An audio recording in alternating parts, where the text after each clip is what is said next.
નમસ્કાર વિદ્યાર્થી મિત્રો, બોર્ડની એક્ઝામ આજે પૂરી થઈ ગઈ છે અને હવે આપણો નેક્સ્ટ ટાર્ગેટ ગુજકેટ અને એના પછીનો નેક્સ્ટ ટાર્ગેટ આપણો નીટનો છે.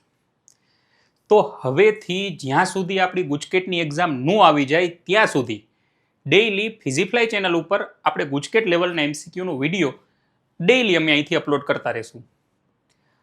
અને જેવું ગુજકેટ પૂરું થાય એ પછીનો આપણો ટાર્ગેટ નીટના એમસીક્યુનો છે. નીટ લેવલના એમસીક્યુ નીટ 2025માં 24માં 23માં જેવા જેવા એમસીક્યુ પૂછાણા છે એ લેવલના એમસીક્યુ અમે તમારા માટે લઈને આવશું.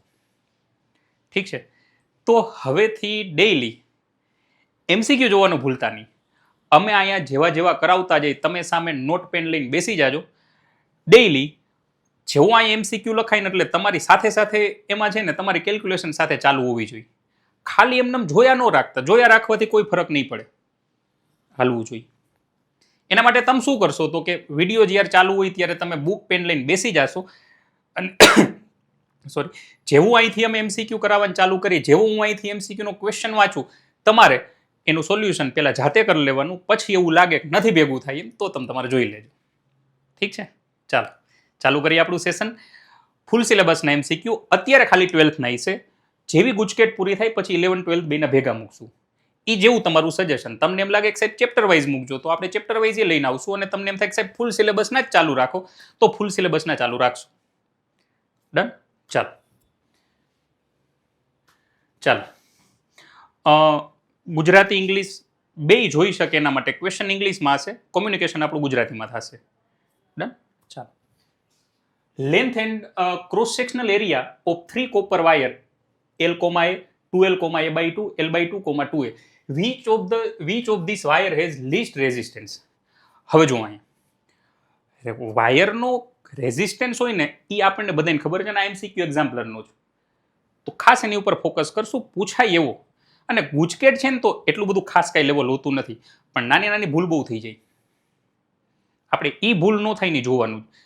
આમાં નીટ અને જેઈની જેમ બહુ મોટી મોટી વસ્તુ નહીં પૂછે, હશે હાવ નાની નાની એનસીઆરટી લેવલની એનસીઆરટીનું જઈશે, પણ ક્યાંક ક્યાંક આપણી નજર ન પહોંચી હોય ને એવી જગ્યાએથી એમસીક્યુ કાઢશે. એટલે ખાસ આપણે આમાં એ જ જોવાનું છે કે આ નાની નાની વસ્તુમાં આપણી ભૂલ ન થઈ જાય. આપણે વર્ષોથી અમે જોઈ છે ગુજકેટમાં કોઈ એવા ટફ એમસીક્યુ નથી આવતા, પણ જે એમસીક્યુ આવે છે ને એમાં સ્ટુડન્ટ્સ બહુ નાની નાની ભૂલ કરીને આવે છે. આપણે એ ન થાય જોવાનું છે. હાલો, બેઝિક આપણને એ ખબર છે કે સાહેબ રેઝિસ્ટન્સ હોય ને એ રેઝિસ્ટન્સ એલ અને એ ઉપર ડિપેન્ડ કરે. હાલો, હવે તમને એ ખબર પડી જાય જોઈએ કે સાહેબ આમાં મિનિમમ રેઝિસ્ટન્સ જોતો હોય તો લેન્થ મિનિમમ રાખવી પડે અને એરિયા મેક્સિમમ રાખવો પડે. હવે તમે આમાં જોઈને કયો કે મિનિમમ લેન્થ ક્યાં છે, મેક્સિમમ એરિયા ક્યાં છે. ત્રણેયનું કમ્પેરિઝન કરી તો આ L લેન્થ, આ 2L length, L/2 length, minimum length, maximum area જોઈ લ્યો A/2 અને 2A. તો આ થર્ડ વાયર રહ્યો, થર્ડ વાયરમાં એવું બની શકે કે લેન્થ મિનિમમ છે, એરિયા મેક્સિમમ છે. લેન્થ મિનિમમ, એરિયા મેક્સિમમ હોય તો રેઝિસ્ટન્સ મિનિમમ મળે. જોઈને ખબર પડે. રેઝિસ્ટન્સ નાનો કરવા માટે લેન્થ નાની રાખવી પડે, એરિયા મોટો રાખવો પડે તો રેઝિસ્ટન્સ મિનિમમ મળે. અને એ મિનિમમ કરવું હોય તો આપણો થર્ડ વાયર એવો થશે કે જેમાં length minimum, area maximum. Done, next ચાલો. Resistance of wire having length 1 meter is 1 ohm. What will be the increase in its resistance by drawing wire uniformly and increase its length by 25%? હવે આ છે ને થોડુંક સારું. નીટમાં, જીઈમાં, ગુજકેટમાં પૂછી શકે. બહુ આમ ટફ નથી પણ ધ્યાન રાખવા જેવું. 70-80% આમાં ભૂલ કરીને આવે છે. વાંચો એને હું કીધું. એને એવું કીધું વાયરને આપણે ખેંચીશ, ડ્રોન કરીશ અને 25% હા 25% એની લેન્થ ઇન્ક્રીઝ કરી છે. ઠીક છે, આમાં ક્યારેય આવું ફોર્મ્યુલા તમે યુઝ કરો ને R પ્રપોઝનલ ટુ L તો આ ખોટું પડી જાય. શું કામ? તો કે સાહેબ R પ્રપોઝનલ ટુ L ત્યારે યુઝ કરવામાં આવે જ્યારે એરિયા કોન્સ્ટન્ટ રહેતો હોય તો. હવે આમાં વાયરને તમે ખેંચતા હોય ને તો એવું થાય કે વાયર જેમ લાંબો થાય ને એ થોડોક પાતળો થતો જાય, થીન થતો જાય. તો વાયરને જેમ તમે ખેંચશો એમ એનો એરિયા ચેન્જ થાય. જ્યાં જ્યાં ક્વેશ્ચનમાં તમને ક્યાંય એવા વર્ડ વાપરે ને કે વાયરને ડ્રોન કરે છે કે પછી વાયરને મેલ્ટ કરીને નવો વાયર બનાવે છે, આવું જ્યાં ક્યાંય તમને પૂછે ને ત્યાં આપણે છે ને થોડુંક જોઈ લઈએ, આ યાદ રાખશું. જ્યારે આવું પૂછે ને ત્યારે આવું તો આપણે નહીં જ કરી, ભૂલાય નહીં. જો R proportional to rho L by A. હવે અહીંથી બે કેસ બની શકે. જોજો અહીંયા પેલો કેસ એવું બને, R equal to rho L by A. અહીંયા એલ થી મલ્ટીપ્લાય કરી નાખો ને એલ થી ડિવાઈડ કરી નાખો. જો એલ થી મલ્ટીપ્લાય ને એલ થી ડિવાઈડ કરી નાખશો ને તો આ નીચે વાળું થઈ ગયું વોલ્યુમ. હવે કેટલું કેટલું કોન્સ્ટન્ટ રહીએ તો કે વાયરને તમે લાંબો કરો, ટૂંકો કરો, ખેંચો, એનાથી કંઈ નહીં, રેઝિસ્ટિવિટીમાં કોઈ ફરક ન પડે, એટલે આમાં કોઈ ફરક નહીં પડે. વોલ્યુમ એનું કોન્સ્ટન્ટ રહે, એમાં કોઈ ફરક નહીં પડે. સીધું આપણે અહીં લખી શકશું R proportional to L square, ભૂલાય નહીં. બીજો કેસ એવો બને, R equal to rho L by A. તમે એરિયાથી મલ્ટીપ્લાય કરી નાખો, એરિયાથી ડિવાઈડ કરી નાખો. આવા કેસમાં ઉપર વોલ્યુમ આવી ગયું, એ કોન્સ્ટન્ટ રહેશે, રેઝિસ્ટિવિટી કોન્સ્ટન્ટ રહેશે. તો તમે અહીંયા આવું લખી શકો R proportional to 1 by A square. બીજી એક વસ્તુ ધ્યાન રાખશું આપણે, એરિયાનો સ્ક્વેર છે. હવે એરિયા એટલે પાય આર સ્ક્વેર થાય. તો જો એનો સ્ક્વેર હોય તો આરની પાવર આપણે 4 લખી શકીએ. તો આને આમે લખી શકીએ આર પ્રપોઝનલ ટુ એરિયાનો સ્ક્વેર હોય તો રેડિયસની પાવર 4. આ બે વસ્તુ ધ્યાન રાખજો. તમને જો લેન્થ ઉપર ક્વેશ્ચન આપ્યો હોય તો આ કરાય, એરિયા ઉપર ક્વેશ્ચન આપ્યો હોય તો આ કરાય. ઠીક, હાલો.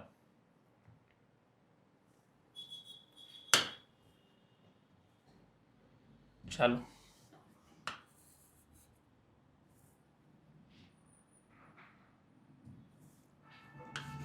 ભૂલાય નહીં. હવે અત્યારે આપણને લેન્થ ઉપર આપ્યું છે. હવે અહીંથી આપણે કરશું. જો પહેલા છે ને આપણી લેન્થ હતી R proportional to L square, અને હવે નવી લેન્થ એને 25% વધારી. નવી લેન્થ જો 25% વધતી હોય તો શું કરવું પડે આપણે? એલ પ્લસ 25% ઓફ એલ એવું કરવું પડે આપણે. બોલો હા કે ના? L plus 25% of L. તો એ કેવું થઈ જાય? આ નવો resistance R dash proportional to L plus 25%. 25% લખવું હોય તો આમ લખાય 0.25 એલનો સ્ક્વેર. તો હવે એમાં લખવું હોય તો આગળ કેવું થઈ જશે? આર ડેશ પ્રપોઝનલ ટુ 1.25 એલનો સ્ક્વેર. જોવો જોઈએ બરાબર જાય છે. એલ પ્લસ આ 1 ટાઈમ એલ, આ 0.25 ટાઈમ એલ, તો ટોટલ થઈ જાય 1.25. હવે આ બેન રેશિયો લઈ લ્યો, R dash by R equal to, આ તો એલ સ્ક્વેર તો આમે કેન્સલ થઈ જાય. 1.25 નો સ્ક્વેર 1.25 નો સ્ક્વેર કરવા જશો એટલે એ થઈ જશે 156.25. આટલું થઈ જશે. આને લઈ જાઓ ઓલી બાજુ. ચાલો 1.56 એવું થઈ જશે. ચાલો 1.25 નું. ચાલો હવે એ સ્ક્વેર કરી નાખીને એટલે આપણો આન્સર થઈ જાય 1.5625. અને નવો રેઝિસ્ટન્સ આર આપણું કંઈક આવું આવી જશે, આર ડેશ 1.5625 ઇન્ટુ આર. ચાલો આપણો નવો રેઝિસ્ટન્સ થઈ ગયો. હવે આમાં આર તો આપણી પાસે પહેલેથી હતો, એક આર તો હતો ને ભાઈ, તો આમાં વધારો કેટલો થયો? 0.5625 નો. હવે એને પર્સન્ટેજમાં ફેરવવા જાય ને તો આ કેવું થઈ જાય? જો એને પર્સન્ટેજમાં ફેરવીને તો 56.25 જેવું આવી જાય. પણ આમાં આપણી પાસે શીખવા જેવી વાત એ હતી કે આર પ્રપોઝનલ ટુ એલ નો કરવાનું હોય. જ્યારે વાયરને આપણે ડ્રોવન કરી કે જ્યારે વાયરને આપણે મેલ્ટ કરીને એમાંથી નવો વાયર બનાવતા હોય તો ક્યારે આર પ્રપોઝનલ ટુ એલ નો આવે. R proportional to L square અથવા તો 1 બાય એ સ્ક્વેર, અને કદાચ રેડિયસ આપી હોય તો એટલે આર પાવર 4 કરી નાખવું. થઈ જાય. ચાલો નેક્સ્ટ. તો આને પર્સન્ટેજમાં ફેરવતા તો આવડે ને. આમાંથી 1 આર તો આપણી પાસે પહેલેથી હતો, 0.5625 નો આપણે વધારો થયો, અને એને પર્સન્ટેજમાં ફેરવવા જાય ને તો 56.25 થઈ જશે. રાઈટ. ચાલો નેક્સ્ટ. હાલો નેક્સ્ટ. ચાલો ગુજકેટ છે ને તો એક આ વસ્તુનું આપણે ધ્યાન રાખશું. યુનિટ, ડાયમેન્શન ફોર્મ્યુલા આ બધું આપણે બહુ ક્લિયરલી કરીને જશું. જેટલી ક્વોન્ટિટી તમને આડી આવે ને ખાસ રીડિંગ કરવા ટાઈમે જેટલી ક્વોન્ટિટી આડી આવે બધાના ડાયમેન્શન ફોર્મ્યુલા બધાના યુનિટ આપણને યાદ હોવા જોઈએ. મિનિમમ 1-2 MCQ તો જોવા મળશે પેપરમાં, ભૂલાય નહીં. ચાલો અત્યારે જોવું જોઈએ. હવે યુનિટ ઓફ ઇલેક્ટ્રિકલ રેઝિસ્ટિવિટી રોનો યુનિટ થાય આર ઓહમ ઇન્ટુ મીટર. ચાલો એ તો સીધું થઈ જાય ઓહમ ઇન્ટુ મીટર. પછી આમાં એક થર્ડ આપ્યું છે યુનિટ ઓફ કન્ડક્ટિવિટી. હવે રેઝિસ્ટિવિટી અને કન્ડક્ટિવિટી બે એકબીજાથી ઊંધા છે. જો એકનું ઓહમ ઇન્ટુ મીટર હોય તો એકનું ohm inverse into metre inverse થઈ જાય. તો ઓહમ ઇન્વર્સ મીટર ઇન્વર્સ ચાલો એ પણ છે, આઈ છે. હવે આગળ ચેક કરો કરંટ ડેન્સિટીનું dimension formula as well as unit બે આપણે યાદ રાખશું, ભૂલાય નહીં. Current density ampere current by area ampere per metre square યાદ હોવું જોઈએ. ચાલો current density ampere per metre square અને મોબિલિટી, ભાઈ સાહેબ મોબિલિટી તો ખાસ કરી લેવાનું છે. ફોર્મ્યુલા યાદ હોવું જોઈએ, યુનિટ યાદ હોવું જોઈએ, ડાયમેન્શન ફોર્મ્યુલા યાદ હોવું જોઈએ. 3 યાદ રાખજો. ઘણી ખરા પોસિબિલિટી છે પૂછાવાની, તો એ ભૂલાય નહીં ખાસ. મોબિલિટી, ચાલો મોબિલિટીનો ફોર્મ્યુલા આવું થાય પર યુનિટ ઇલેક્ટ્રિક ફિલ્ડમાં એને કેટલીક ડ્રિફ્ટ વેલોસિટી મળે છે મીટર પર સેકન્ડ અને આનું વોલ્ટ પર મીટર. તો આનો યુનિટ થઈ જાય metre square by volt into second. જોવું જોઈએ આવું એકાદો મેચ થઈ જાય metre square volt into second. ચાલો તો આ ઇઝી. નેક્સ્ટ MCQ થોડીક આપણે સ્પીડ વધારતા જશું. ચાલો given network effective resistance between point A and B. ચાલો કરો જોઈએ ફટાફટ, ઝડપ રાખજો, વિડીયો પોઝ કરીને કરજો. બહુ ઇઝી જ, કંઈ ટફ નથી, આવડે એવો. પણ સર્કિટ થોડી આપણને આવડતી હોય તો બહુ વાંધો નહીં આવે. જોવા હવામાં છે એવું કે A અને B વચ્ચેનો આપણે રેઝિસ્ટન્સ જોઈશે. A અને B વચ્ચે નહીં દેખાય કલર એલા. ચાલો આ A આ B. હવે અહીંયા જોવા જઈએ ને તો કરંટ અહીંથી આવે આમાં જાય, અહીંથી આમાં જાય. હવે અહીંથી આગળ તો આપણી સર્કિટ પૂરી જ નથી, ત્યાં કરંટ નહીં જાય. અહીંથી આમ આગળ આપણી સર્કિટ પૂરી જ નથી, ત્યાં કરંટ નહીં જાય. અહીંથી સીધું આમ વહી જાય, આમ વહી જાય. તો ઓલા બે રેઝિસ્ટન્સને તો આપણે કાઢી નાખી, તેમાં કોઈ ફરક નહીં પડે, રાઈટ? કાઢી નાખી રેઝિસ્ટન્સ. ચાલો હવે એ બે રેઝિસ્ટન્સને હું કાઢી નાખું પછી આપણી આખી સર્કિટ પૂરી કરી નાખી તો એ કંઈક આવું થઈ જાય. આને કાઢી નાખો, આને કાઢી નાખો. હવે આ બે થઈ ગયા parallel. 10 ohm series 10 ohm 20 ohm. આ બે થઈ ગયા સિરીઝ. આ 10 ઓહમ 20 ઓહમ. આ 20 પાછા બે પેરેલલ. 20 પેરેલલ આવી જાય 10. હવે આ 10 આ 20 નું 10 અને આ 10. પેલું 10 ઓહમ, બીજું આ 20 આ સિરીઝ 20 નું અગેન 10 પેરેલલ લીધું એટલે આ 10 અને પાછું આ 10. 10 ઓહમ આ 10 ઓહમ અગેન આ 10 ઓહમ, બધું સિરીઝમાં. નેટ આવી જાય 30 ઓહમ. થાય છે MCQ ઇઝી છો, બહુ ટફ નથી, ચિંતા ન કરતા કંઈ. Next proton moves with velocity 10 I cap in magnetic field having magnitude 5 J cap Tesla magnetic force acting on it. હવે જો ભાઈ કોઈ ચાર્જ પાર્ટિકલ જ્યારે મેગ્નેટિક ફિલ્ડમાં એન્ટર થાય એટલે ચાર્જ પાર્ટિકલ ઉપર ફોર્સ લાગે QV ક્રોસ B જેટલું. એ આપણને યાદ હોવું જોઈએ.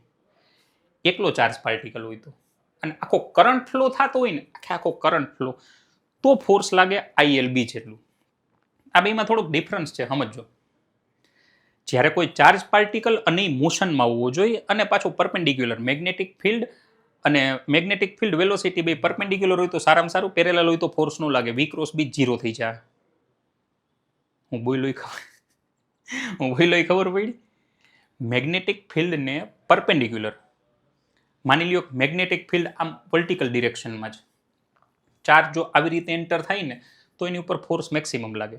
પણ મેગ્નેટિક ફિલ્ડ વર્ટિકલ હોય અને ચાર્જ જો વર્ટિકલી આવે ને તો એની ઉપર કોઈ ફોર્સ ન લાગે. પરપેન્ડિક્યુલર એન્ટર થાય તો ફોર્સ લાગે. હવે એ ક્યાં ફોર્મ્યુલા QV ક્રોસ B જેવું ફોર્સ લાગે. પણ જ્યારે આખો કરંટ પાસ થતો હોય ને ત્યારે QV ક્રોસ B કામ ન આવે, ત્યારે IL ક્રોસ B કામ આવે. ચાલો તો આમાં તો આપણી પાસે એકલો ચાર્જ પાર્ટિકલ છે, પ્રોટોન છે, ક્યુ વી ક્રોસ બી. તો ફોર્સનું ફોર્મ્યુલા કંઈક આવું થઈ જશે, force equal to q v cross B. ચાલો હવે આ તો કેલ્ક્યુલેશન તમે કરી શકો ને. પ્રોટોન ઉપરનો charge 1.6 into 10 power -19 coulomb, velocity એની 10 આઈ કેપ અને મેગ્નેટિક ફિલ્ડ 5 જે કેપ. ઠીક, હાલો I cap J cap K cap થઈ જાય 10 5 ઝા 50 10 5 આ 10 ને તામાં મલ્ટીપ્લાય કરી નાખો ને થઈ જાય 10 પાવર -18 કે કેપ ન્યૂટન, અને 16 5 ઝા 80 8 ઇન્ટુ 10 પાવર -18. ચાલો next, current carrying loop of radius r placed normal to uniform magnetic field B. If current flowing is I, magnetic force acting on will be. ચાલો હવે આપણું કરંટ પાસ થાય છે. Current pass થતો હોય ને તો પાછું ફોર્સનું ફોર્મ્યુલા IL B લાગે, IL ક્રોસ B. પણ આમાં એવું કહી દીધું નોર્મલ છે, નોર્મલ ઇટ મીન્સ પરપેન્ડિક્યુલર છે. તો L અને B પરપેન્ડિક્યુલર હોય તો ફોર્સ IL B જેટલું લાગે, કેમ કે IL B સાઇન થીટા આવે, L અને B વચ્ચેનું એંગલ લેવો પડે. પણ હવે એ એંગલ તો આમાં 90 ડિગ્રી કહી દીધો છે, નોર્મલનો મતલબ પરપેન્ડિક્યુલર, તો એમાં સાઇન 90ની વેલ્યુ આમાં 1 થાય, એટલે તો તમે નો લ્યો તો હાલશે. હાલો તો આપણું ફોર્સ થઈ જાય F equal to IL B. પણ આમાં લેન્થ કઈ લેવાની હોય ખબર છે? થોડુંક ધ્યાનમાં રાખજો, ક્યારેક ક્યારેક છે ને આવી નાની નાની વસ્તુ પૂછી નાખે. L ઈ વેક્ટર ફોર્મ લેવાનું હોય. માની લ્યો કે તમને આવું આપી દીધું આમ, તો L તમારા સીધી લેન્થ લઈ લેવાની. હવે આને તો લૂપ કહી દીધું છે. લૂપ એટલે આ ગમે આ પોઈન્ટ અને બીજા પોઈન્ટ વચ્ચેનું વેક્ટર ફોર્મ લેવા જાય તો એકને એક જગ્યાએ આવશે.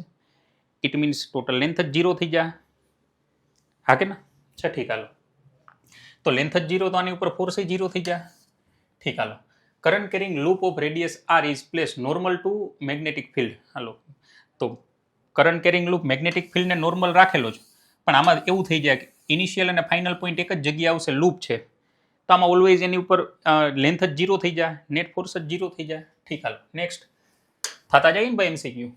Figure shows four conductor carrying equal current in which condition magnetic field produce at P point is maximum. હાલો આમાં વાયર આપી દીધા છે તમને, તમારે કહેવાનું છે કે આમાં કયા કેસમાં ફોર્સ મેક્સિમમ લાગે. હાલો ભાઈ હારવાર કરતા જાજો, બહુ ઇઝી છે, કાંઈ ટફ નથી.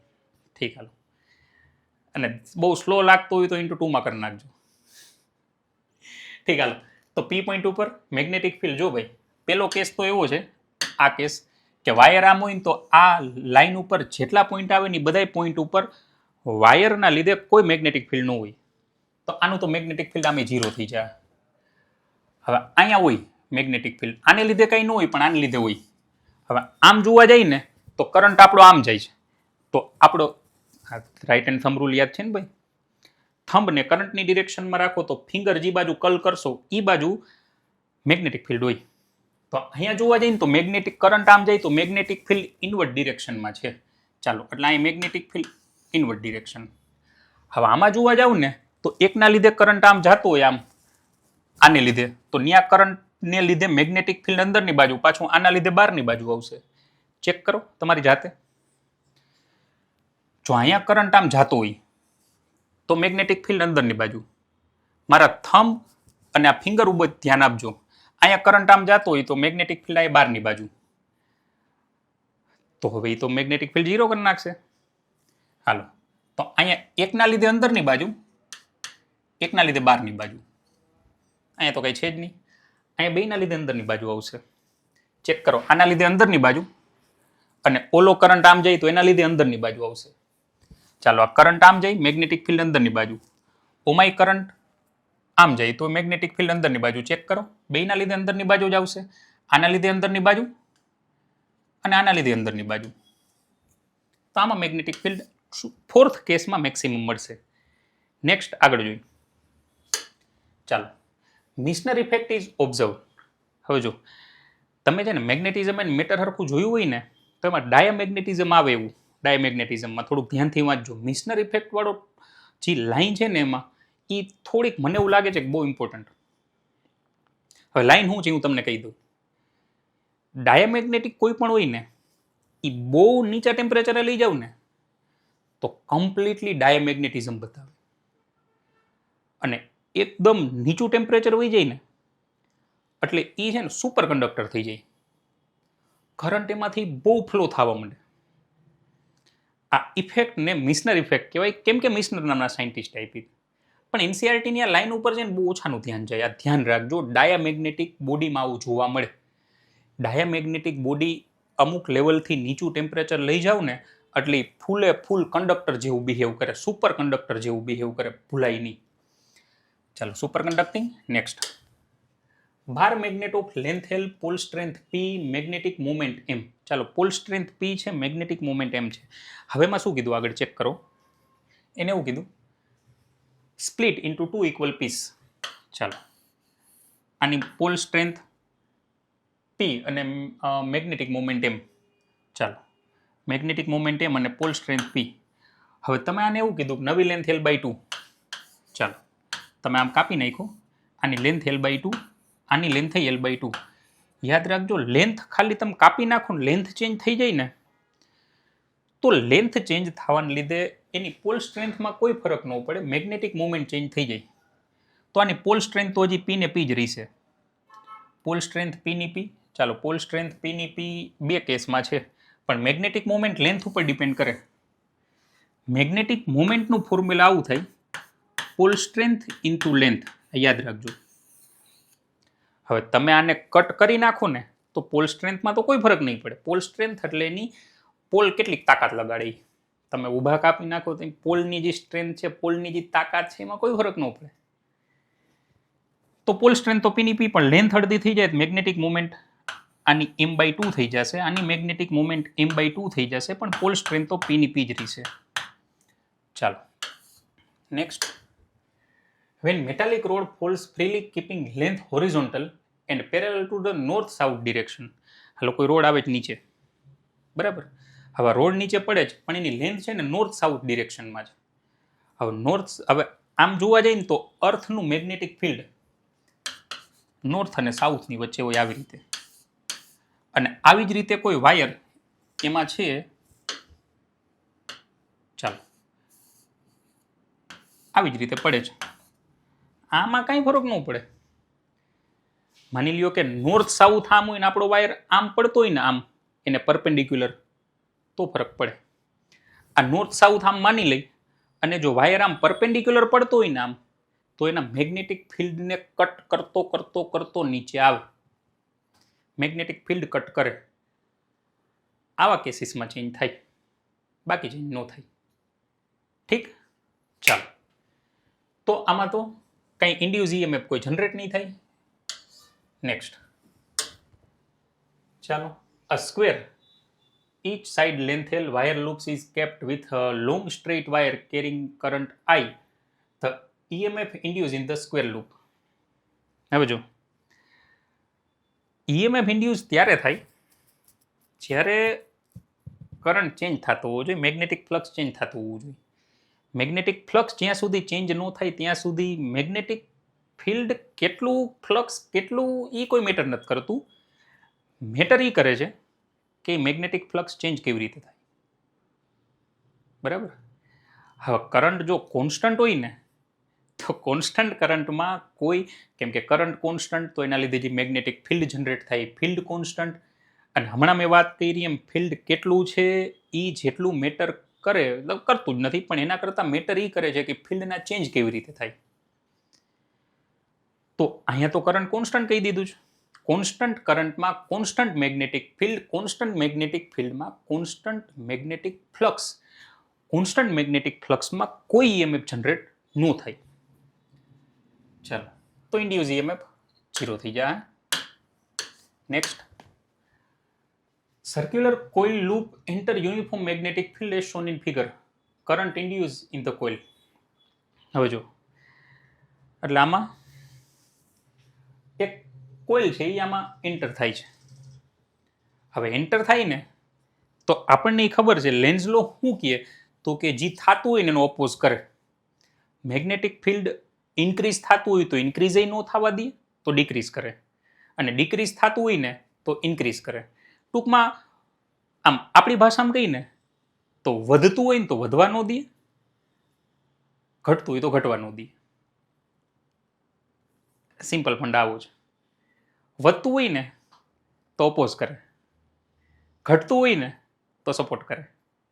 હવે જો આ એન્ટર થાય છે એટલે મેગ્નેટિક ફિલ્ડ આઉટવર્ડ ડિરેક્શનનું વધતું જાય. જો જેમ જેમ એન્ટર થાય એમ કોઇલ સાથે કનેક્ટેડ છે એ મેગ્નેટિક ફિલ્ડ આઉટવર્ડ ડિરેક્શનનું મેગ્નેટિક ફિલ્ડ વધતું જાય.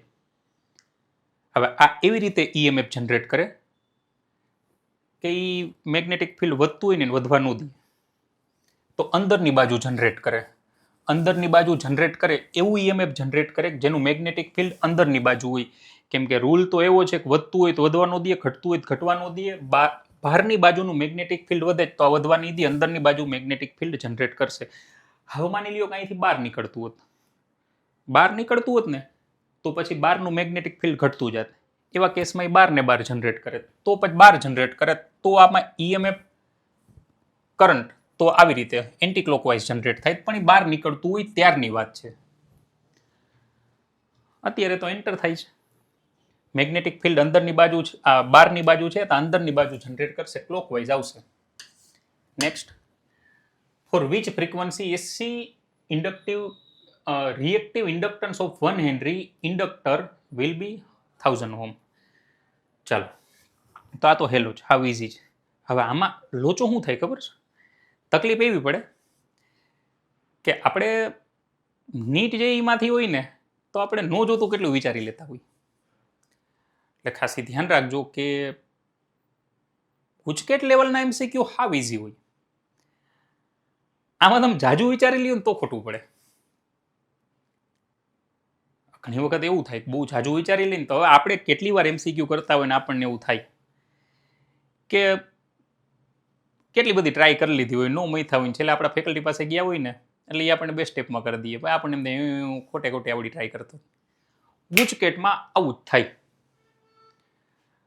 એટલે તમારે છે ને બહુ મોટી ટ્રાય નથી કરવાની. આ એક્ઝામ એવી છે કે આમાં બહુ મોટું નહીં, નાનું કરો. નીટ હોય તો માપે કરો, અને જે હોય તો તાકાત હોય એટલું મોટું કરી લ્યું. ઠીક, ચાલો. તો X L equal to omega L થાય. હવે એક્સેલ કેટલું આપી દીધું તમને? 1000 ઓહમ આપી દીધું છે. ઓમેગા 2πf ફ્રીક્વન્સી આપણે ગોતવાની છે અને 1 હેનરી ઇન્ડક્ટર આપી દીધું છે, ઇન્ડક્ટન્સ. ચાલો, તો આમાં ફ્રીક્વન્સી ગોતવી હોય તો મળી જાય ને, 1000 ડિવાઈડ બાય 2π. ચાલો, 500/π. Next, when 1 microfarad capacitor is connected, voltage V equal to 100√2 sin 100t volt current passing through milliammeter connected in the circuit. ચાલો, આમાં કેટલો કરંટ પાસ થાય ને આપણે જોવાનું છે. ચાલો, પહેલા તો કેપેસિટિવ સર્કિટ છે. કેપેસિટિવ સર્કિટ હોય તો કરંટ V/XC થઈ જાય. ચાલો, આમાં તમને કઈ વાંધો નથી. હવે પહેલા આપણે એ ગોતી લઈ કે XC કેટલું. ચાલો, પહેલા તો અહીં ગોતી લઈ. XC આવું થઈ જાય, કેપેસિટિવ રિએક્ટન્સ 1/ωc. ઓમેગા તમને આપી દીધું 100 ઇટ મીન્સ 10⁻², અને C તમને આપી દીધું 1 માઇક્રોફેરાડ ઇટ મીન્સ 10⁻⁻6. આ થઈ જાય 10⁻⁻4, ઉપર લઈ જાવ 10⁻+4. ચાલો, આપણો resistance due to capacitor generate થયો. કેપેસિટિવ રિએક્ટન્સ, વોલ્ટેજ તમને આપી દીધા. હવે આમાં કઈ ચોખવટ કરી નથી કેવો કરંટ આપણે ફાઇન્ડ કરવો. કાંઈ ન કરવું હોય, કાંઈ ન કીધું હોય તો આપણે આરએમએસ ગોતી લેવો. જ્યારે તમને ક્વેશ્ચનમાં કંઈ ચોખવટ ન કરે ને ત્યારે આરએમએસ ગોતવું, મેક્સિમમ નહીં. મેક્સિમમ છે ને એ સ્પેશિયલ કેસ છે, તો એ તમને ચોખવટ કરે હમેથી પહેલા. ઠીક છે, ચાલો. તો આના આરએમએસ ડિવાઈડ બાય √2 કરી નાખો તો 100, અને આ મળ્યું 10⁻4. 10⁻4 ઉપર જાય તો આ 10⁻2, 10⁻4, આ 10⁻−2 વધશે. હવે કામ કરવા નામ લખીએ ગયા આપણે 10 × 10⁻−3, તો આ થઈ જાય 10 મિલીએમ્પિયર. ઠીક, હાલો, તો મિલીએમ્પિયરમાં કરંટ. Next, I RMS equal to maximum current. થોડુંક ધ્યાન રાખજો, બહુ સારી વાત છે, પૂછાય એવું.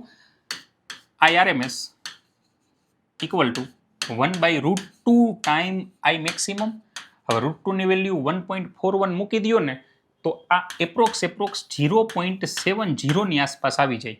આ યાદ રાખજો. અને તો આને પર્સેન્ટેજમાં કન્વર્ટ કરો ને તો મેક્સિમમના 70% હોય આરએમએસ કરંટ. 70%. ચાલો જોઈએ હવે એનાથી આગળ. ચાલો. In microwave oven, if frequency of rotation of water molecule is new one and frequency of microwave is new to then. હવે જો ભાઈ માઇક્રોવેવ ઓવન હોય ને એમાં આ સ્ટેટમેન્ટ બહુ પૂછાય એવું છે અને એક બે વાર આવેલું છે. તો માઇક્રોવેવમાંથી આ એક જો પહેલાં તો છે ને તમે સ્પેક્ટ્રમ જે છેલ્લે આપ્યું ને એમાંથી MCQ એ સ્પેક્ટ્રમ આખું વાંચી લેજો. એનું કારણ છે કે નીટ હોય જેઈ હોય ગુજકેટ હોય ત્યાંથી MCQ આવવાનો ચાન્સ વધારે. અને એમાં માઇક્રોવેવ વાંચતા હોય ને ત્યારે આ ધ્યાન રાખજો. એમાં શું કર્યું હોય ખબર? વોટર મોલેક્યુલની ફ્રીક્વન્સી જે હોય ને એ ફ્રીક્વન્સી વોટર મોલેક્યુલ જે ફ્રીક્વન્સીથી ઓસિલેટ કરતા હોય ને કોઈ પણ ફૂડની અંદર માઇક્રોવેવની એ ફ્રીક્વન્સી એની ઉપર સ્ટ્રાઇક કરાવે. એટલે ઓલા વોટર મોલેક્યુલને જો એ ફ્રીક્વન્સી મળી જાય આવા કેસીસમાં રેઝોનન્સ કહેવાય. વોટર મોલેક્યુલ બહુ મોટા ઓસિલેશન કરે અને જે બહુ મોટા ઓસિલેશન કરે ને એને કહેવાય રેઝોનન્સ.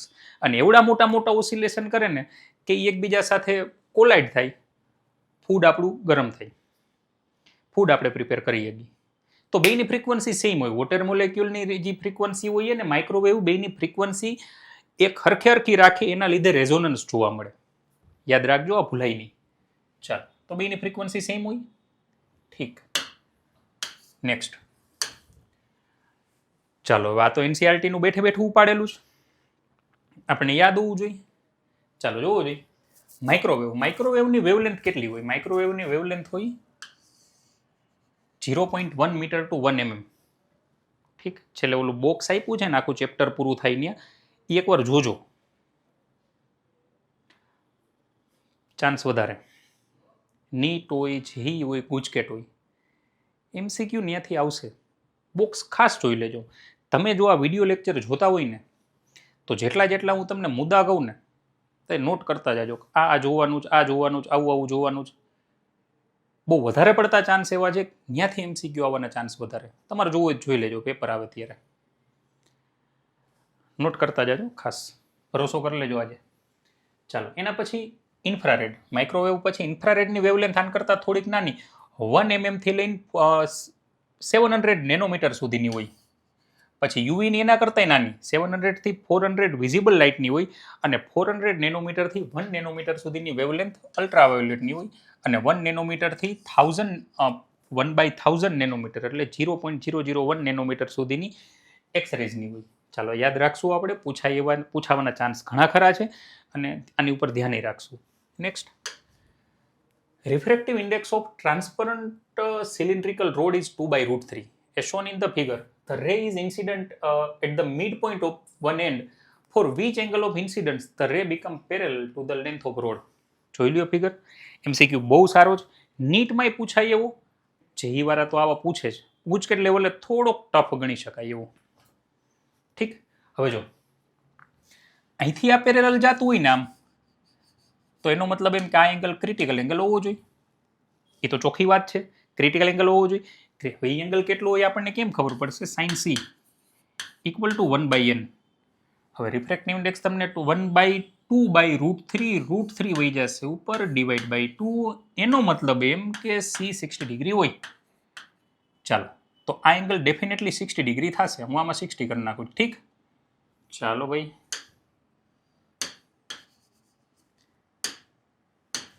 ચાલો 60. હવે તમે થોડુંક ધ્યાનથી જુઓ ને તો આ રાઇટ એંગલ ટ્રાયંગલ બને છે. અગર આ 60 હોય તો આ 30. હવે તો આપણને બધાને ખબર છે. હવે એ 30 હોય તો અહીંયા કેટલો એંગલ હોય એ ચેક કરવું હોય તો સ્નેલ લો એપ્લાય કરાય. શું કેવું તમારું? જો હું અહીંયા સ્નેલ લો એપ્લાય કરું તો n1 sin i આપણે ગોતવાનો થીટા ઇક્વલ ટુ n2 એટલે આ મટીરિયલનો રિફ્રેક્ટિવ ઇન્ડેક્સ એ આપણને આપી દીધો 2/√3. અને સાઇન આરની વેલ્યુ આપણને 30 આપી. 30 એટલે 1/2. 2 કેન્સલ થઈ જાય. રિફ્રેક્ટિવ ઇન્ડેક્સ n1 એટલે એર 1 લઈ લઈએ આપણે. તો આની વેલ્યુ અહીંથી મળી જાય સાઇન ઇનવર્સ 1/√3. જોવો જોઈએ, બરાબર છે. Sine inverse 1/√3. નેક્સ્ટ. ચાલો. Fish is looking up through the water, sees the outside world contained in circular horizon. If refractive index of water is 4/3 and fish is 12 centimeter below the water surface, radius of the circle. બહુ સારો MCQ પૂછાય એવું ત્રણેય ફોર્મેટમાં, NEET, JE, GUJCET ત્રણેયમાં. યાદ રાખશું આપણે, method યાદ રાખશું અને ફોર્મ્યુલા તો બેઠે બેઠું યાદ રાખી લેશું. જો અહીંયા હવે માની લ્યો કે આ સરફેસ અહીંયા ક્યાંક ફિશ છે, છેલ્લે ઈ આમ જોઈ શકે, છેલ્લે રે અહીંથી આમ વહી જાય. જો આની અંદરના રે તો બધા એવું થશે કે આ અહીંથી આમ વહી જાય, આ અહીંથી આમ વહી જાય, આ રે છેલ્લે સરફેસ ઉપર ગયો, હવેના રે બધા એમાં ને એમાં પાછા આવે. એટલે જી નીચે ફિશ હોય ને એને અહીંયા સુધીનું દેખાય, કેમ કે ત્યાંથી રે બહાર જાય છે. પછી ઈથી પાછળનું રે તો બધું એમાં ને એમાં જ પાછું આવે, તો એ કંઈ ન દેખાય, એ આપણને ખબર છે. તો આમ જોવા જઈએ ને તો જેવું આ બાજુ એવું આ બાજુ, તો આવું છે ને આખું સર્કલ બને. અને સર્કલની રેડિયસ આપણે ફાઇન્ડ કરવાની. અહીંથી આમ વયા જાય, અહીંથી આમ વયા જાય, આ સર્કલની રેડિયસ આપણે ફાઇન્ડ કરવી છે. ચાલો હવે સર્કલની રેડિયસ જો અહીંયા હું ટ્રાયેંગલ બનાવી નાખું આવું. ચાલો ઠીક, અહીંથી રે છેલ્લે આમ જાતું, તો આ એંગલને આપણે સી કહી હગી. જો અહીંયા આ એંગલને આપણે સી કહી હગી. ક્રિટિકલ એંગલ જો એ સી હોય તો આ સી હોય, તો sign C equal to 1/n કહી હગી. આ તો આપણી પાસે ફોર્મ્યુલા છે. જો તમને આ હાઇટ આપેલી હોય અને તમારા રેડિયસ ફાઇન્ડ કરવી હોય તો અહીંયા સર્કલ બને છે, આખું સર્કલની રેડિયસ ફાઇન્ડ કરવી હોય તો અહીંયા લગાડાય 10c. 10c equal to r/h. જો લખ્યું એમાં તમને કંઈ વાંધો નથી? ઠીક, હાલો. અહીંથી છેલ્લે રે આમ ગયું તો અહીંનો એંગલ ક્રિટિકલ એંગલ હોય, એ ક્રિટિકલ એંગલ સી તો આઈ સી. હવે અહીંયા આર માર ગોતવું જ, એચ મને આપી દીધું જ, તો 10c લેવાય r/h. પણ આપણી પાસે એક ક્રિટિકલ એંગલનું ફોર્મ્યુલા જ. પણ હવે આના ઉપરથી આપણે આગળ વધી શકશું. જો આવું માની લ્યો કે આપણી પાસે ટ્રાયેંગલ,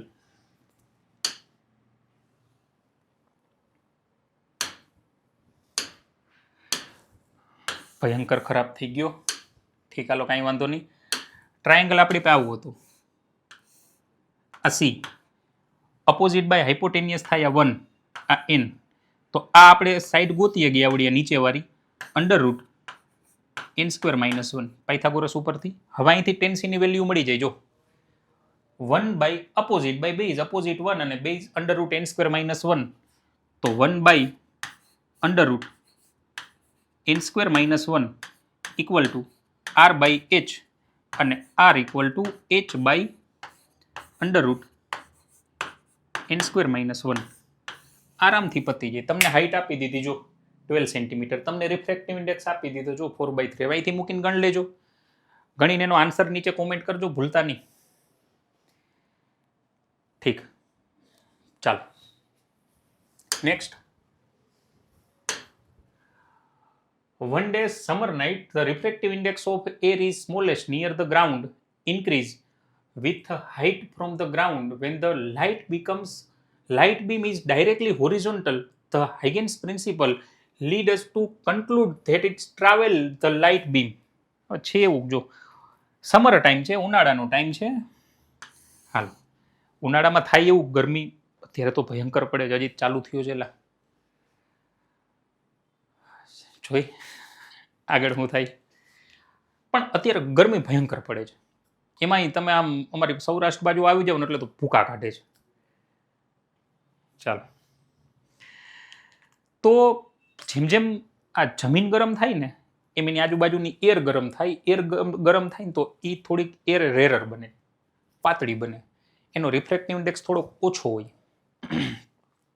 જેમ જેમ ઉપર જાય ને એમ રિફ્રેક્ટિવ ઇન્ડેક્સ વધતો જાય, કેમ કે ઉપર એર એટલી બધી ગરમ ન હોય. તો હું અહીંયા લખી નાખું, ઉપર જાય ને એમ રિફ્રેક્ટિવ ઇન્ડેક્સ વધતો જાય, એવું એને ક્વેશ્ચનમાં કીધું. હવે લાઇટ પેરેલલ બીમ અહીંથી આમ આવે. હવે તમે જુઓ, નીચે રિફ્રેક્ટિવ ઇન્ડેક્સ વધારે હોય, નીચે રિફ્રેક્ટિવ ઇન્ડેક્સ ઓછો હોય તો અહીં લાઇટની સ્પીડ વધારે હોય. અત્યારે એ બીમ આવું છે, આનું વેવ ફ્રન્ટ આવું થાય, બરાબર. વેવ જે ડિરેક્શનમાં જતું હોય ને એને પરપેન્ડિક્યુલર વેવ ફ્રન્ટ હોય. ઠીક, પણ હવે જો એ આવા બદલાતા મીડિયમમાં આવે ને તો કેવું થાય, બદલાતા મીડિયમમાં આવ્યા પછી નીચે જે વેવ હોય ને એની સ્પીડ વધારે હોય, કેમ કે ભાઈ રિફ્રેક્ટિવ ઇન્ડેક્સ ઓછો જ, અને ઉપર રિફ્રેક્ટિવ ઇન્ડેક્સ વધારે હોય ત્યાં સ્પીડ ઓછી હોય. એટલે આ અહીંયા પૂછ્યું, આ એન કરતાં થોડુંક વધારે ટ્રાવેલ કર્યું, આને એન કરતાં વધારે ટ્રાવેલ કર્યું, આને એન કરતાં વધારે ટ્રાવેલ કર્યું, આને એન કરતાં વધારે ટ્રાવેલ કર્યું. અને હવે જો આનું વેવફ્રન્ટ ડ્રો કરવા જાય ને તો એ વેવફ્રન્ટ આવું થઈ જશે કંઈક, આવું જોવો જોઈએ.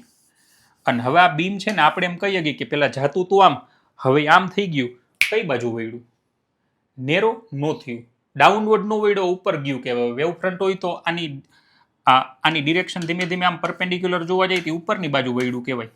બોલો શું કેવું તમારું, બોલો હા કે ના? તો બેન્ડ્સ અપવર્ડ. ચાલો નેક્સ્ટ, આ જેઈ નો પીવાય ક્યુ છે, ધ્યાન રાખજો. ચાલો અગેન પાછો ઇમ્પોર્ટન્ટ ક્વેશ્ચન પૂછાય એવો, અને નીટ જેઈ બેમાં તો પૂછાયેલો જ છે. કદાચ મે બી એવું બને કુચકેટનું લેવલ એટલું બધું તો વધારશે નહીં, પણ કદાચ મે બી વધારે તો આ લેવલનો એમસીક્યુ એકાદો તમને જોવા મળે. આપણી એનસીઆરટીની ટેક્સ્ટ બુકનો જ છે. જોઈ ચાલો. Young double slit experiment, the intensity at a point where path difference is λ/6. ચાલો,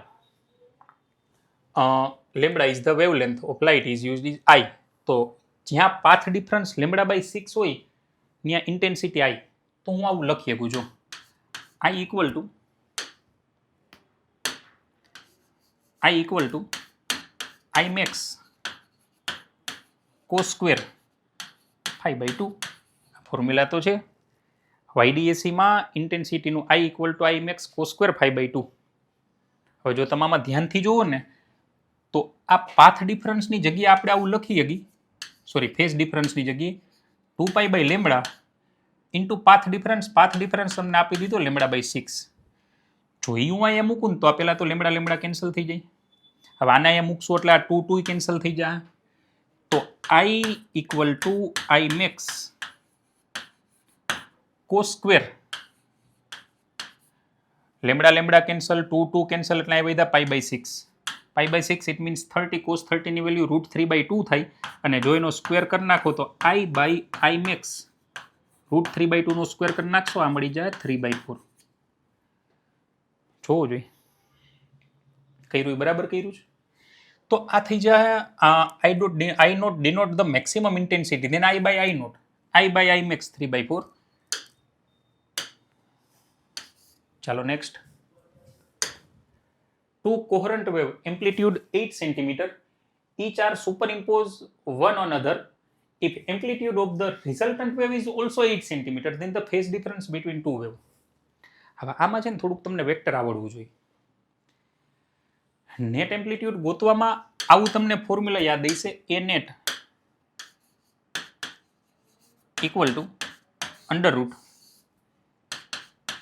a1 square plus a2 square plus 2a1 a2 cos phi. થયું તો આ વેક્ટર જેવું છે. અચ્છા ઠીક. હવે વેક્ટરમાં તમને યાદ હોય તો અગર બે વેક્ટર એક સરખા હોય અને જો બે વચ્ચેનો એંગલ 60 ડિગ્રી હોય તો રિઝલ્ટન્ટ √3 ટાઈમ આવે. બે વચ્ચેનો એંગલ 90 ડિગ્રી હોય તો રિઝલ્ટન્ટ √2 ટાઈમ આવે. અને જો બે વચ્ચેનો એંગલ 120 ડિગ્રી હોય તો એનું રિઝલ્ટન્ટ એનું જ આવે. મૂકી દો અહીંયા 120, ખબર પડી જાય તમને. આ એ જો અહીંયા એ ના 120 મૂકો ને એટલે આનું ફાઇનલ આન્સર એ જ આવે. આપણને યાદ હોવું જોઈએ 60 એ √3 ટાઈમ, 90 એ √2 ટાઈમ અને 120 એ એનું જ આવે. તો આને એવું કીધું પેલાનો એમ્પ્લિટ્યુડ 8, બીજાનો 8 અને રિઝલ્ટન્ટ 8. એનો મતલબ એમ કે ભાઈ ફાઈ 120 ડિગ્રી હોવું જોઈએ અથવા 2π/3 ડિગ્રીમાં રેડિયનમાં. નેક્સ્ટ ચાલો. Given figure shows the few data point in photoelectric effect experiment of certain metal. The minimum energy for ejection of electron from its surface. પહેલા તો ગ્રાફ જો તમને એનસીઆરટી નો ગ્રાફ યાદ આવતો હોય છે. શરૂઆતમાં છે ને અહીંથી આપણે ફ્રીક્વન્સી વધારતા ગયા પણ હજી ઇલેક્ટ્રોન બહાર ન નીકળ્યા. ઇલેક્ટ્રોન બહાર નહીં નીકળવાનું રીઝન જ્યાં સુધી એને વર્ક ફંક્શન જેટલી એનર્જી ન મળે ત્યાં સુધી બહાર ન નીકળે. વર્ક ફંક્શન જેટલી સફિશિયન્ટ એનર્જી મળી જાય પછી બહાર નીકળે. તો આ ફ્રીક્વન્સી હજી એનર્જી નહોતી મળી. આ પર્ટિક્યુલર ફ્રીક્વન્સી એવી આવી કે જ્યાંથી ઇલેક્ટ્રોનને જોઈ એટલી એનર્જી મળી ગઈ. હવે બહાર નીકળ્યા. તો તમારે ગોતવાનું જ experiment the minimum energy work function જ ગોતવાનું છે કેટલી એનર્જીથી બહાર નીકળે. હાલો, તો વર્ક ફંક્શન એટલે એનર્જી. અગર આ ફ્રીક્વન્સીએ બહાર નીકળ્યા હોય તો HF, આ થ્રેશોલ્ડ ફ્રીક્વન્સી કહેવાય. જે અહીંથી ચાલુ થાય ને એ થ્રેશોલ્ડ હોય. તમે ગમે એવી મેટલ લ્યો, થ્રેશોલ્ડ ફ્રીક્વન્સી બધાની અલગ અલગ હોય, પણ એકવાર બહાર નીકળે ને પછી શેપ તો બધાને આવા જ આવે, ભૂલાય નહીં. એક સ્ટેટમેન્ટ યાદ રાખજો. ઠીક, હાલો, તો તમે H મૂકી દો. આ ફ્રીક્વન્સી Hની વેલ્યુ 6.626 ઇન્ટુ 10⁻−34 ઇન્ટુ ફ્રીક્વન્સી આપણને મળી 5.5. નીચે લખ્યું ઇન્ટુ 10⁻14 કરવું ભૂલાય નહીં. ઇન્ટુ 10⁻14 અને આ જે એનર્જી આવશે એ જૂલમાં આવશે. ડિવાઈડ બાય 1.6 ઇન્ટુ 10⁻−19 કરી નાખશો. ઇટ મીન્સ આ એનર્જી આવી જાય ઇલેક્ટ્રોન વોલ્ટમાં. ચાલો, કરી નાખજો અહીંથી. આન્સર કોમેન્ટ કરી દેજો. નેક્સ્ટ થોડોક સારો MCQ, વધારે સારો. ચાલો જોવો અહીંયા. For a wave concern with proton de Broglie wavelength change by 0.25%, the momentum change by P naught, initial momentum. ચાલો, હવે એક પ્રોટોન છે, એની ડી બ્રોગલી વેવલેન્થ અગર 0.25% આપણે વધારી તો મોમેન્ટમ ચેન્જ P naught જેટલું થાય. તો એનું ઇનિશિયલ મોમેન્ટમ કેટલું હોય આપણે કહેવાનું છે. ઠીક, ચાલો, આપણને આ ફોર્મ્યુલા ખબર છે. Lambda equal to H/P. હવે સાંભળો, લેમડામાં નવું લેમડા લેવાનું છે. એ આપણે 0.25% ચેન્જ કરી. માની લો કે આપણે 0.25% વધારી, 0.25% કાઢી નાખો એટલે ડિવાઈડ બાય 100 આટલું વધાર્યું. અગર આ વધશે તો ઓલું ઘટી જાય. H/P minus P naught. આ હું કામ P naught લીધું એને ક્વેશ્ચનમાં કીધું છે કે ઓલું આપણે વધારી તો આમાં આટલો ચેન્જ આવે, ઓલું વધારતા હોય તો ઘટતું હોય. ઠીક, અને ઓલું ઘટાડતા હોય તો વધતું હોય. ઠીક, હાલો, આ આપણે ડી બ્રોગલી વેવલેન્થમાં આટલો ચેન્જ કર્યો, મોમેન્ટમમાં આટલો ચેન્જ આવ્યું. આ તો આપણને ખબર પડી ગઈ. ક્વેશ્ચનર કહું વાંચજો. De Broglie wavelength change by 0.25%. જેટલી હતી એના 0.25% ચેન્જ થઈ. માની લો કેટલી વધી તો અમે મોમેન્ટમ ઘટ્યું હોય. ઠીક, તો અને ઇનિશિયલ મોમેન્ટમ આપણું P હતું. Pમાં P naught નો ચેન્જ આવ્યો. આપણે ઇનિશિયલ મોમેન્ટમ આપણે ગોતવાનું છે કેટલું આવે. ઠીક, જો હાલ તો આ થઈ જાય 100 થી મલ્ટીપ્લાય કરી નાખો તો 100.25 lambda equal to H/P minus P naught. P આપણું ઇનિશિયલ મોમેન્ટમ હતું, P naught જેટલો એટલામાં ચેન્જ આવ્યો છે. ઠીક, લેમડાની જગ્યાએ હું H/P લખી શકું. આપણું જૂની વેવલેન્થ છે તો H બાય જૂનું મોમેન્ટમ એટલે P. લખ્યું એમાં તમને કંઈ વાંધો નથી. 100 અહીં મલ્ટીપ્લાય કરી નાખ્યા. 100 પ્લસ 0.25 100.25 લેમડા એટલે આપણું જૂની વેવલેન્થ હતી એની જગ્યાએ મેં H/P જૂનું મોમેન્ટમ મૂકી દીધું. તો શું થાય ખબર? આ H સામે કેન્સલ થઈ જાય. હવે તમે નામ લઈ જાવ, નામ લઈ જાઓ. ઠીક, ચાલો, અને હજી અહીંયા નીચે 100 વધશે. બરાબર, આ 100 પિન અમે લઈ જવા ને આ બાજુ લઈ જાઉં તો આવું થઈ જાય 100.25 P minus P naught equal to 100P. હવે P વાળા એક બાજુ ભેગા કરો તો P નો આન્સર P naught ના ફોર્મમાં આવી જાય 100.25 ઇન્ટુ P. ઓલા 100P આ બાજુ લઈ આવો તો માઇનસ થઈ જાય 100P. આ 100.25 P naught ઓલ બાજુ લઈ જાઓ 100.25 P naught. 100.25 P માંથી 100P કાઢી નાખશો 0.25 P, 0.25 લઈ જાઓ નીચે. P equal to 100.25 P naught divide by 0.25. હવાની કેલ્ક્યુલેશન કરી નાખજો. 0.25 છે એટલે 400 જેવું આવશે. 401 જ આવશે ડેફિનેટલી. કરી લેજો એકવાર કેલ્ક્યુલેશન. ચાલો, તો બની શકે એવું કે જેટલા MCQ હોય બધા ઇઝી ન હોય, 2-3 આવાય નીકળે. તો એકવાર હરખો જોઈ લેજો. MCQ બહુ સારો છે, પૂછવા જેવું. નેક્સ્ટ,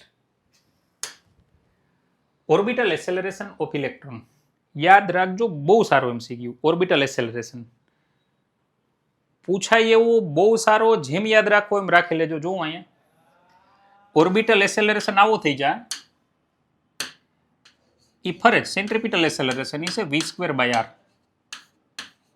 ચાલો, જો તમે અહીંથી v ની વેલ્યુ ગોતી શકતા હોય ને તો થઈ જાય.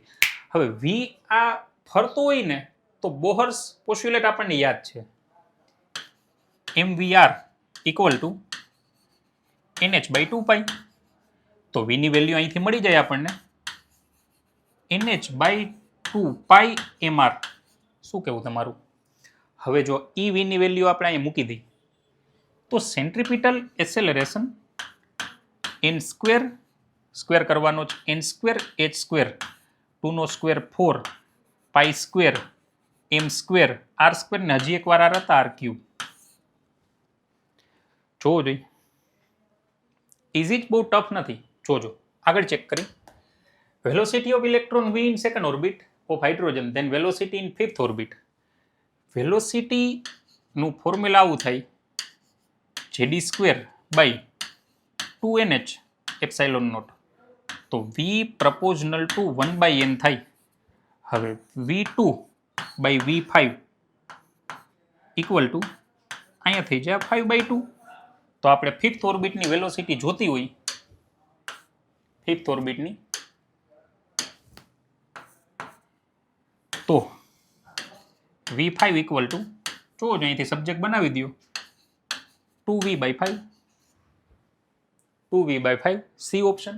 Next, which of the following transition in hydrogen atom emits photon of highest frequency. હવે જ્યારે હાયર ઓર્બિટમાંથી લોઅર ઓર્બિટમાં આવે ને તો એ એમિટ કરે. લોઅરમાંથી હાયરમાં જવું હોય ને તો એને એબ્ઝોર્બ કરવી પડે, એનર્જી એબ્ઝોર્બ કરે તો એ લોઅરમાંથી હાયરમાં જાય. એમિટ કરવાનો કોઈ ચાન્સ જ નથી, હા કે ના?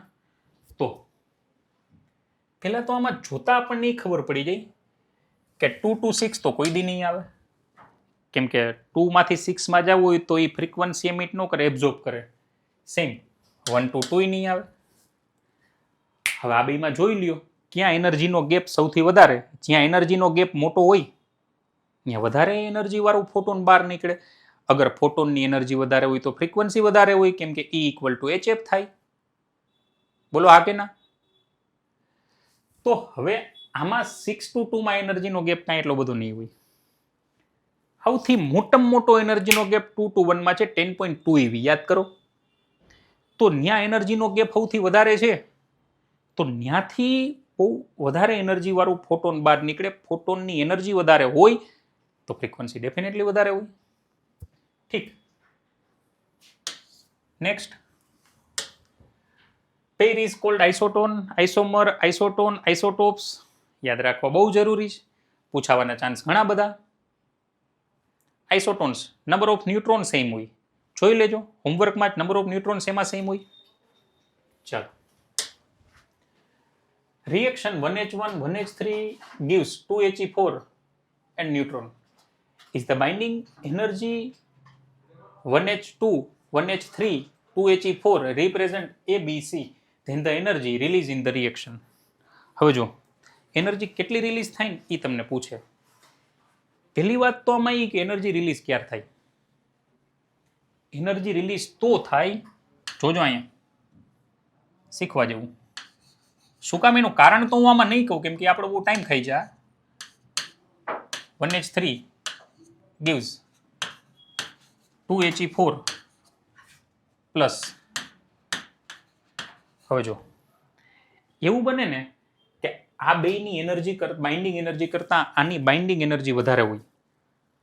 યાદ રાખજો, આની અને આની બાઇન્ડિંગ એનર્જી કરતા જો આની બાઇન્ડિંગ એનર્જી વધારે હોય એનો મતલબ એમ કે એનર્જી રિલીઝ થાય છે. એનર્જી વધારે હોય ને તો એનર્જી રિલીઝ થાય. આ બે કરતાની બાઇન્ડિંગ એનર્જી ઓછી હોય ને તો એનર્જી એબ્ઝોર્બ થાય. એટલે હું એમ કહી શકું કે આ એની A, આની B, આની C, તો A અને B કરતા C ની મોટી હોય તો જ એલા એમાંથી એનર્જી રિલીઝ થાય, બાકી ન થાય. તો આ બાજુ વાળાની બાઇન્ડિંગ એનર્જી વધારે છે એનર્જી રિલીઝ થાય, ઓછી હોય તો એબ્ઝોર્બ થાય. આ આપણે યાદ રાખશું. ઠીક. હવે જો આમાંથી આપણે કેટલી એનર્જી રિલીઝ થાય જોતું હોય તો સી માઇનસ એ માઇનસ બી જેટલો બાઇન્ડિંગ એનર્જીમાં વધારો થયો એટલી એનર્જી રિલીઝ થાય. એબ્ઝોર્બ કેટલી થાય તો આપણે જોત કે કેટલો ઘટાડો થયો તો એ પ્લસ બી માઇનસ સી આવે. એલા આમાં ગોટે ચડાવીએ કેવું તું જોજે ભાઈ. Next, as shown in figure following circuit two ideal diode are connected current flow. હવે જો આમાં આપણને જોતા ખબર પડી જાય આ પોઝિટિવ, ચાલો આ પોઝિટિવ, આ રિવર્સ બાયસમાં થઈ જાય એટલે આમાંથી કોઈ કરંટ જ પાસ નહીં થાય. આ ફોરવર્ડ બાયસમાં થઈ જાય. કદાચ આવી સર્કિટ આવે ને તો ખાસ મૂંઝાતા નહીં કોઈ, એટલે ફોરવર્ડ રિવર્સ જ ચેક કરવાનું, એથી લાંબુ કાંઈ ન હોય, આમાં કોઈ રોકેટ સાયન્સ નથી. તો આ રિવર્સ બાયસમાં કરંટ પાસ નહીં થાય, કરંટ ઓમાંથી જ પાસ થાય. ડાયોડને ફોરવર્ડ બાયસમાં કોઈ રેઝિસ્ટન્સ હોતો નથી. 4 ને 2 6 ઓહમ, 12 ઓહમની 12 વોલ્ટની બેટરી, તો કરંટ આમાંથી આપણને મળી જાય I equal to V by R. તો વોલ્ટેજ 12, કરંટ 4 ને 2 6, 2 એમ્પિયર કરંટ પાસ થાય. ચાલો next, two diode as shown in figure. Forward bias resistance of diode is 50 ohm and reverse bias infinite. હાલો, ફોરવર્ડ બાયસનો રેઝિસ્ટન્સ 50 ઓહમ છે. Generally કાંઈ ન કીધું જીરો લેવાનું, પણ પાછું તમને ક્વેશ્ચનમાં કહી દીધું તો પકડીને નહીં બેવાનું. અમને સરે કીધું હતું ભાઈ ફોરવર્ડ બાયસનો રેઝિસ્ટન્સ જીરો હોય તો એવું પકડીને નહીં બેવાનું, કીધું હોય તો લેવાનું. આઈડિયલ કન્ડિશનમાં જીરો છે, હોય એવું જરૂરી નથી. ક્વેશ્ચનમાં કદાચ આપ્યું હોય તો આમાં ફોરવર્ડ બાયસનો રેઝિસ્ટન્સ તમને 50 ઓહમ આપી દીધું છે, રિવર્સ બાયસમાં ઇન્ફાઇનાઇટ છે. તમે ક્વેશ્ચન અહીંયા જુઓ, ફિગર ખબર પડી જાય તમને. આ ડાયોડ ફોરવર્ડ બાયસમાં થઈ જાય કેમ કે પી ભાગ પોઝિટિવ આવી રહ્યા, આનો એન ભાગ પોઝિટિવ આવી રહ્યા, રિવર્સ બાયસમાં થઈ જાય. આમાંથી તો કોઈ કરંટ જ પાસ નહીં થાય, કાઢી નાખો, ખાલી ઓમાંથી જ કરંટ પાસ થાય.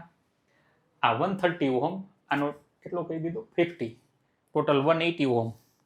હવે આનો 50, આનો 130, આનો 120, ઇટ મીન્સ ટોટલ 113, 50, 180, 118, 120, 300, 6 વોલ્ટની બેટરી.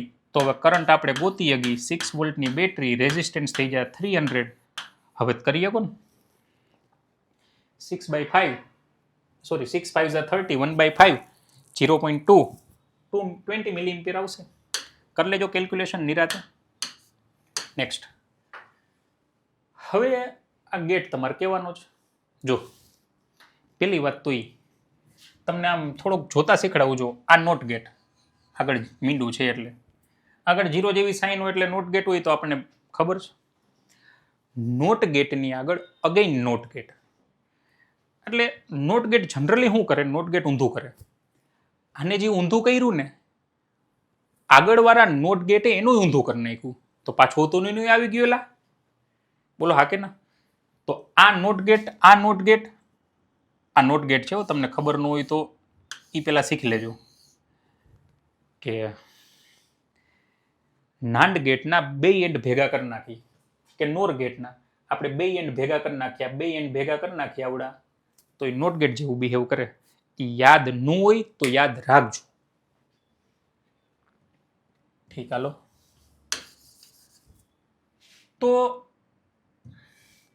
આ તો બે એકબીજાને કેન્સલ કરી નાખશે, બે નોટ નોટ. નાન્ડ ગેટ કે નોર ગેટના બે એન્ડ આપણે ભેગા કરી નાખી એટલે નોટ ગેટ જેવું બિહેવ કરે.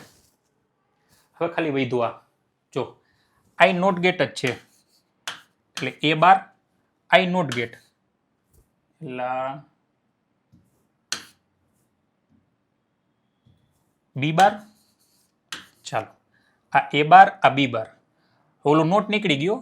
ખાલી આની આ છે ઓર ગેટ, ઓર ગેટ એટલે વચ્ચે પ્લસ આવશે. બોલો હા કે ના? ઠીક, હાલો. જો આથી આગળ હું કરી શકી, એમાં કઈ બહુ ટફ નથી.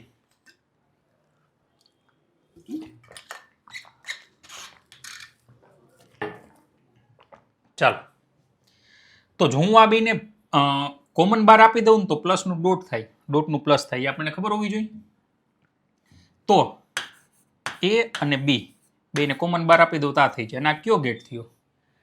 આ નીચે વાળો એન્ડ ગેટ ને ઉપર નોટ ગેટ, એવી સાઇન બતાવે, આ થઈ જાય નાન ગેટ. ઠીક, હાલો આગળ ચેક કરી. હાલ, in the circuit the logical value of a and b, a or b, sorry, a equal to 1 or b equal to 1, potential at a or b is 5 volt, and the logical value of a is 0 or b was 0, the potential at a or b is, હું અહીં લખ નાખું 0 volt. ચાલો, લખતા ભૂલાઈ ગયું પણ જે તે સમયે 0 વોલ્ટ આપેલું હતું, પીવાઈ ગયું છે. ઠીક, ચાલો તો 1 1 લઈને એટલે આપણે એવું સમજી લેવાનું, 1 1 લઈએ એટલે કે 5 વોલ્ટ અને 0 0 લઈએ એનો મતલબ 0 વોલ્ટ. ચાલો ચેક કરો. અરે કોઈ ટફ નથી, ઈઝી જો. માની લ્યો કે આ 0 લ્યો, ઉભા રહ્યો, આને 0 લ્યો, પહેલા આ 0, આ 1 1 એનો મતલબ એમ કે અહીંયા 5 વોલ્ટ. ચાલો અહીંયા જોજો, એ અને બી પેલા મેં લીધા 0 0, હવે અહીંયા 0 0 લ્યો તો અહીંયા ઓટોમેટિક 1 થઈ જાય. ઠીક, હવે થાય એવું કે અહીંયા તમે 0 વોલ્ટ લીધા હોય, અહીંયા 1 નું લ્યો, ઓટોમેટિક થઈ જાય. હાલો માની લ્યો કે આપણે અહીંયા 1 નથી રાખતા, અહીંયા 0 0 રાખી છે, એનો મતલબ એમ કે અહીંયા 5 વોલ્ટ છે, અહીંયા 0 વોલ્ટ છે. તો આ બે ડાયોડ થઈ જાય ફોરવર્ડ બાયસમાં. બોલો હા કે ના? કેમ કે પી સાઇડ હાયર પોટેન્શિયલ, પી સાઇડ હાયર પોટેન્શિયલ, બે ડાયોડ ફોરવર્ડ બાયસમાં થઈ જાય તો કરંટ બેમાંથી પાસ થઈ જાય. રેઝિસ્ટન્સમાં આઉટપુટમાં કંઈ નહીં મળે, ઇટ મીન્સ 0. જોજો મેં બરાબર કીધું. તમે અહીંયા 0 0 લ્યો, અહીંયા 1 થઈ જાય, અહીંયા એટલે 0 0 એટલે 0 વોલ્ટ, તો આ 5 વોલ્ટ.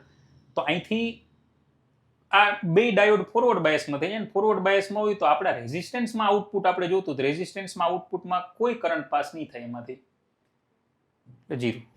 હવે માની લ્યો કે તમે એવું કર્યું કે તમે ચેન્જ કરી નાખી, એ 1 લ્યો અને બી 0 લ્યો, એ 1 લ્યો અને બી 0 લ્યો. આ 1 લ્યો ને તો અહીંયા ઓટોમેટિક 0 થઈ જાય, આ 0 લ્યો તો અહીંયા ઓટોમેટિક 1 થઈ જાય. એનો મતલબ એમ કે આ ડાયોડ ફોરવર્ડ બાયસમાં થઈ જાય, આ ડાયોડ રિવર્સ બાયસમાં, કરંટ આમાંથી પાસ નહીં થાય પણ અહીંથી તો બધું થઈ જાય. ત્યાંથી જો બધો કરંટ પાસ થઈ જાય તો આ વખતે અગેન રેઝિસ્ટન્સમાંથી જેમાં આપણે આઉટપુટ જોઈએ એમાં કોઈ કરંટ પાસ નહીં થાય. ચાલો એનાથી આગળ ત્રીજો કેસ આપણે વિચારી.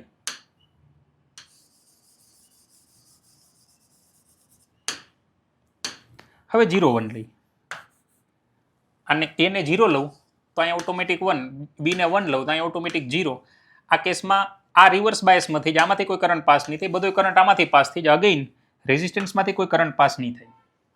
અને છેલ્લું જો હું બે 1 1 લઉં, I1 ને I1, તો પાછળવાળા બે 0 0 થઈ જાય. બે ડાયોડ રિવર્સ બાયસમાં, કરંટ અહીંથી પાસ નહીં થાય, અહીંથી પાસ નહીં થાય, બધો કરંટ રેઝિસ્ટન્સમાંથી પાસ થાય. આ વખતે આપણને આઉટપુટ મળશે. જોવો જોઈએ આવું થયું. આ ઊંધું છે એન્ડ ગેટનું, આ નાન ગેટ છે, પણ અત્યારે આપણે ગેટ ચોખવટ નથી કરવાની, આપણે ટ્રુથ ટેબલ મેચ કરવાનું છે. તો એ તો આપણું આ થઈ જાય. નેક્સ્ટ, આ ખબર પડી ને ભાઈ, બહુ કંઈ ટફ નથી. આવું હમણાંથી નવા ટ્રેન્ડમાં આવું હાલે છે કે ગેટ આપે પણ થોડુંક એમાં લોજિકલ નાખી દઈએ, થઈ જાય એવું. તો આ ધ્યાનમાં રાખજો, આવો ટ્રેન્ડ હમણાં ચાલે તો આવા MCQ આવે જોજો. Next, the flux emerge out and emerge in phi1 and phi2 charge enclosed in the surface. બહુ ઇઝી. જો અહીંયા નેટ ફ્લક્સ કેટલું, તો કે phi1 જેટલું બહાર નીકળે છે, -phi2 જેટલું અંદર જાય, તો આ net flux equal to net charge by epsilon naught. Epsilon naught આ બાજુ લઈ આવો. ચાલો next, the liquid drop of mass m has a charge q. What should be the magnitude of electric field balance this drop? હવે થયું કેવું આમાં એને એવું કીધું કે એક લિક્વિડ ડ્રોપ છે, એનું માસ m, ચાર્જ q. તો માની લ્યો કે અહીંયા નીચે mg લાગતું હોય. હવે જો આપણે અહીંથી ઇલેક્ટ્રિક ફિલ્ડ એપ્લાય કરી તો ચાર્જ છે ઉપર QE જેટલું ફોર્સ લાગે. અગર આ બે એકબીજાને બેલેન્સ કરી નાખે, mg અને QE, તો આ ડ્રોપ નીચે નહીં જાય, ઉપર નહીં જાય. તો એને બેલેન્સ કરવાનું કીધું. થોડો કેસ સારો છે, યાદ રાખજો, mg ઇક્વલ ટુ QE થવું જોઈએ. તો અહીંથી ઇલેક્ટ્રિક ફિલ્ડ તમને ગોતવાનું કહે તો એ થઈ જાય mg બાય q. ચાલો mg by q. Next, As shown in figure, charge Q is situated inside the open cylindrical at open end, flux passing through the surface of the cylinder. હવે જો આ આખે આખું સિલિન્ડર હોત, સાંભળજો ભાઈ, આપણે આવા કેસ ઘણા આપણા આડા આવેલા હોય, આખે આખું સિલિન્ડર હોત તો કેટલું ફ્લક્સ પાસ થાત? ક્યુ બાય એપ્સાઇલોન નોટ. પણ અડધું ફ્લક્સ તો છે નહીં, તો આમાંથી કેટલું પાસ થાય? સોરી, અડધું સિલિન્ડર તો છે ને, અડધું જ સિલિન્ડર છે, કેટલું પાસ થાય એમાંથી? તો કે જો આખે આખું હોત તો ક્યુ બાય એપ્સાઇલોન નોટ, અડધું તો કાઢી નાખેલું જ, તો પાછળનામાંથી ફ્લક્સ પાસ થાય જેટલું હતું એનું half, q by 2 epsilon naught. Next, capacitance of capacitor is 100 microfarad. Work done for disposing charge 8 into 10 power minus 18 coulomb on it will be. ચાલો, કેટલું વર્ક ડન? તો કેપેસિટરમાં જેટલી એનર્જી સ્ટોર્ડ હોય એટલું વર્ક ડન કરવું પડે જો એમાં આવું કરવું હોય તો. ઠીક, કેટલી હોય? Q² by 2C half CV square half Q into V. અત્યારે તો આપણને Q અને C બે આપી દીધા, ચાર્જ આપી દીધો હોય, કેપેસિટર આપી દીધું, તો આટલું વર્ક ડન આપણે કરવું પડે. ચાલો, Q² by 2C half CV square યા તો હાફ Q into V.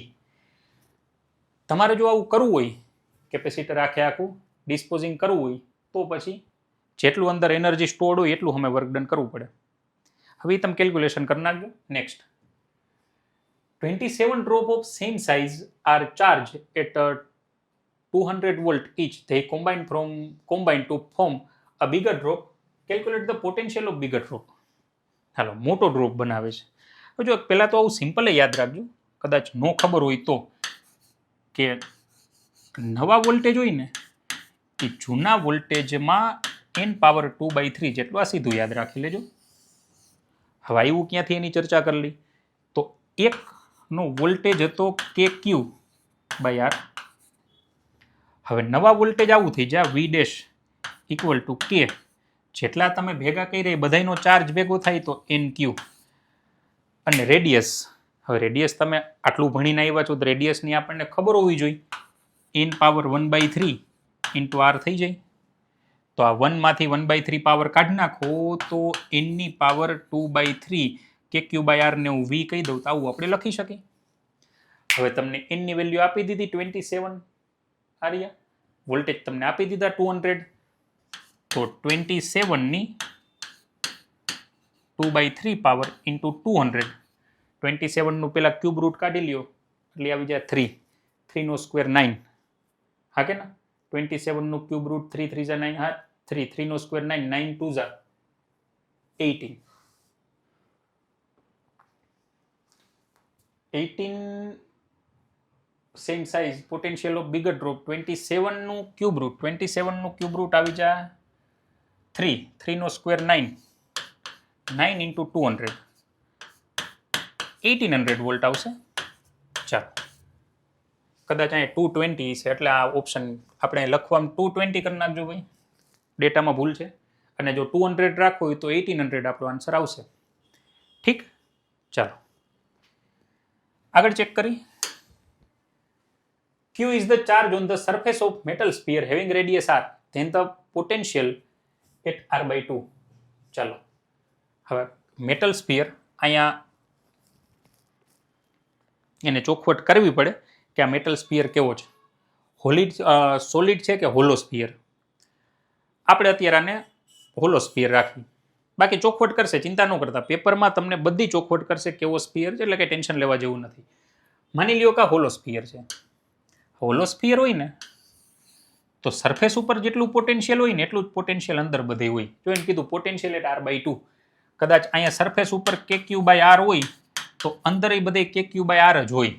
પણ હવે KQ બાય R જો આમ કે દેખાતું નથી, છેલ્લે ઓપ્શન એવો છે કે એમાં K ની જગ્યાએ 1/4πε0 Q બાય R મૂકી દીધું છે. હાલ, તો KQ બાય R સરફેસ ઉપર જેટલું એટલું જ અંદરની સાઈડ. સોલિડ સ્ફિયર હોય તો એનું ફોર્મ્યુલા આખું અલગ છે. ઠીક, પણ ગુજકેટમાં એટલી બધું ભાઈ ડીપલી નહીં પૂછે, ચિંતા ન કરતા. Next, 2 slab of same thickness 6 cm each are placed over one other A shown in table. ચાલો, એપ્રન ડેપ્થ. હવે જો આમાં છે ને ઘણી વખત એવું થાય કે એક કરતાં વધારે મીડિયમ રાખેલા હોય અને પછી નેટ એપ્રન ડેપ્થ પૂછે તો શું કરવાનું આપણે? તો પછી આપણે જોવું પડે કે પહેલાની એપ્રન ડેપ્થ કેટલી, બીજાની એપ્રન ડેપ્થ કેટલી, બેની ઇન્ડિવિજ્યુઅલ એપ્રન ડેપ્થ ગોતીને પછી બેનું એડિશન નોર્મલી કરી નાખો, એ નેટ એપ્રન ડેપ્થ મળે.